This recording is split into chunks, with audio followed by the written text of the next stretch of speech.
आप कहाँ रहते हो? मैं टेंशन में रहता हूँ।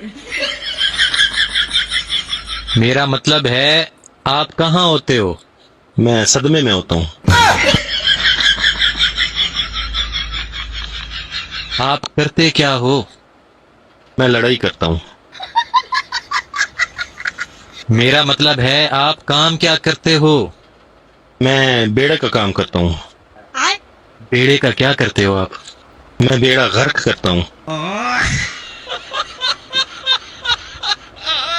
लगता है आपको जिंदगी में तफरीह के मौके नहीं मिले।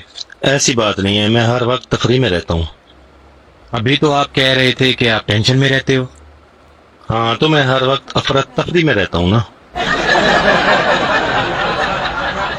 जिस तरह की आपकी जिंदगी है आपको तो ये भी नहीं मालूम होगा कि जीना किसे कहते हैं।